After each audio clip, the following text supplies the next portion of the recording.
Of our Wellbeing group is We Care You Matter. So it's simply we care and you matter as an individual. It's made up of several people within the club. It's very important, and it's something that's maybe why the board are so supportive of our role and what we do bring to the table. It certainly is important that people have an opportunity to reach out and do speak, and it may not be as high level as going to a counsellor, going to a therapist. It may just be a natural chat. Me and G and Lee and I would talk about triggers. What would cause maybe a trigger for someone to reach out. But it's also, we need to factor in the contact points. So somebody coming through the turnstile, somebody coming through to the hospitality team, maybe that's where you notice things. And then, have you had a chat to the Wellbeing team? You maybe reach out to that person as well. I come in, as Kenny said, about 7 years ago as club chaplain. So obviously that's a board appointment. So when I come in, I was under Hugh Sinclair as manager and stuff. So chaplaincy, obviously I'm a born again Christian, and I'm here to show Jesus' love to everybody. But that's not to say that I'm Bible bashing everybody. It's to show love, it's to show care, and to show that everybody in the club is loved, from whoever's on the turnstile to the supporters to the players' families, whatever. And it's just that point of making them aware that somebody loves them, somebody's there for them, somebody if they need to talk. So my role initially started off, I was introduced as chaplain to the club, to the first team 7 years ago, and if I'm honest, probably most of the players hadn't a clue what a chaplain was. So it became very apparent to me very quickly that I had to get known. If people were going to use me in confidence, they had to know who I was. So I started coming down to training. I collected balls when they went over the roof, or that progressed to becoming kit man. And I think when we were down to lower leagues, I was actually the lino most weeks for the away matches, and probably most of the home matches. So I think I was lino for about 3 years. So I've covered all roles. On away days, I would take 3 or 4 of the players with me in the car. So that just helped me build up the relationship with the guys coming down to training twice a week. We have an academy chaplain, James, and we have Leah, who looks after the women's team. So it's just having that backup, that if you never know what's around the corner, you never know what tragedy is going to strike somebody. And when you get to the elite level of the first team, players can't show weakness. They don't want to show weakness to the manager. Obviously then Hugh left and Lee came in, and that relationship with me, with the players and the management team actually grew under Lee. We actually pray before we go out in the pitch in the first team. Every match before we go out, there's a prayer said just before the guys come out onto the pitch. So a couple of years ago, I think it was, Kenny, when you came on board, so I remember Graham Bailey, the chairman, coming and asking, was I okay with the Wellbeing team starting up? Would it affect what I'm doing in the chaplaincy? And I says, no, it'll actually add to what we're doing, because it just helps that wraparound support of just being there for everybody and showing them love and that they're cared for and they're not alone. First and foremost, I'm a Bangor supporter my whole life, hence the grey hair and the wrinkles. But my professional background would be, I've worked in mental health and addictions for 25 years now, and I thought when Kenny came on board, I thought it was a brilliant initiative and a way of marrying the two, as being a supporter and getting involved in the mental well-being side of things, because I think it's a huge area in sport, and one that's becoming more and more kind of prevalent as the years go on.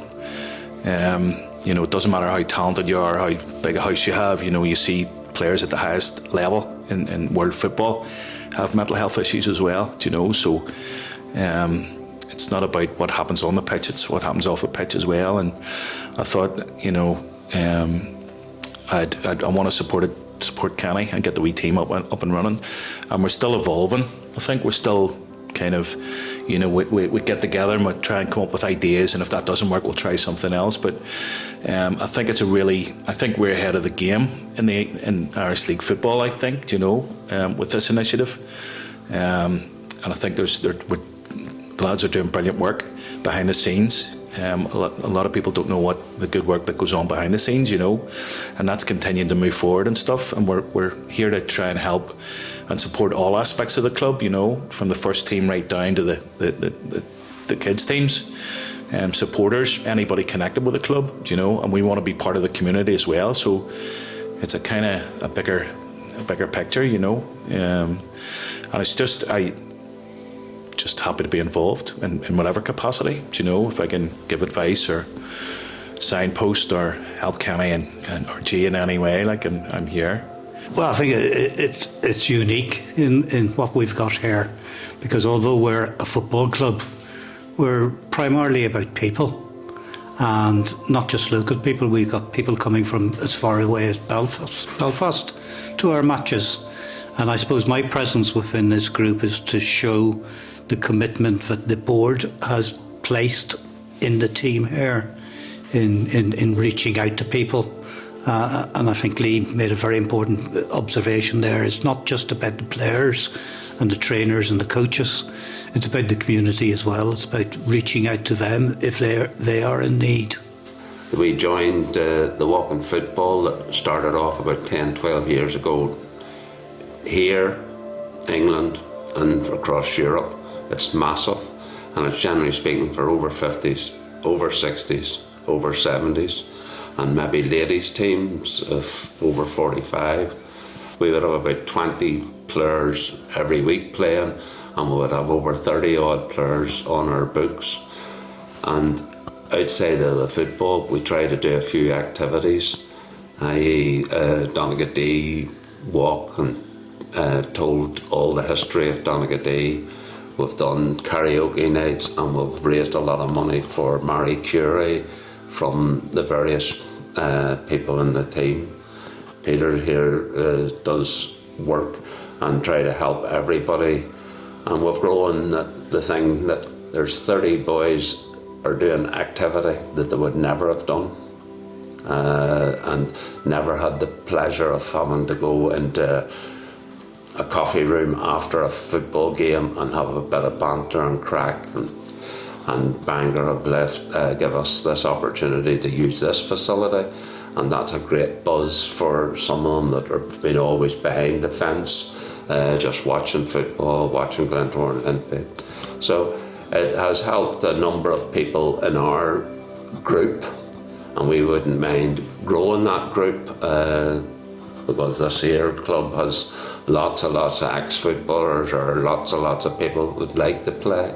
It's been brilliant being part of Bangor FC family for us as walking footballers, and for the likes of me who wasn't a great footballer, it's brilliant to play with people like Ian who have played Irish League and stuff.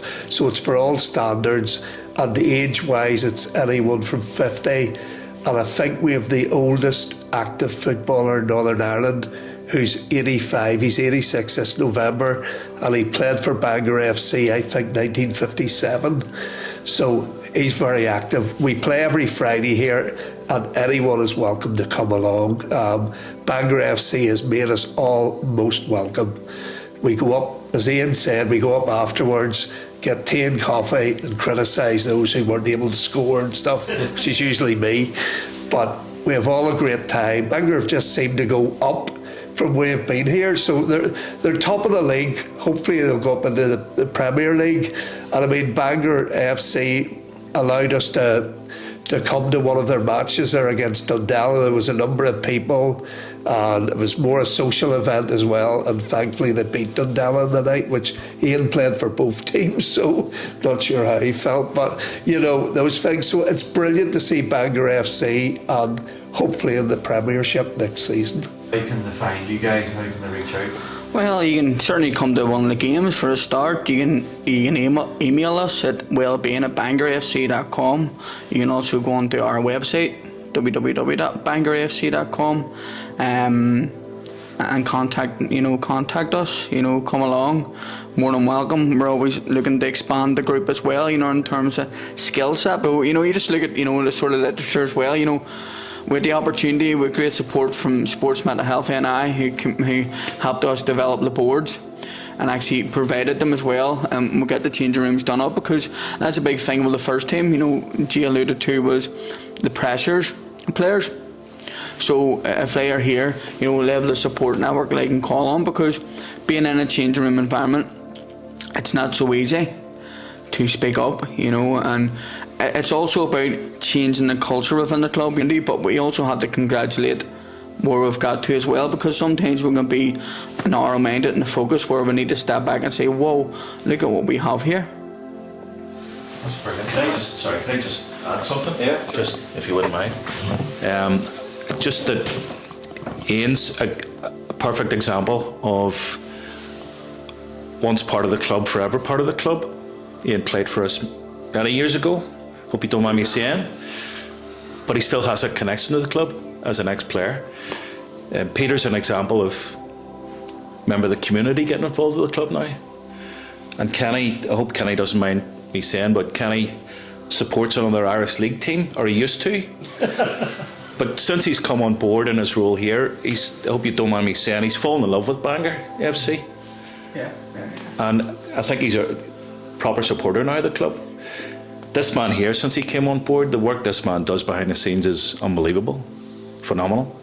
A lot of supporters come and see the team in the pitch, but they don't realise what a guy like G does behind the scenes to help all that on the pitch. And Patrick as well is a board member that's really supportive of what we're trying to do, and is a great ear for us and a great support as well. So just this is an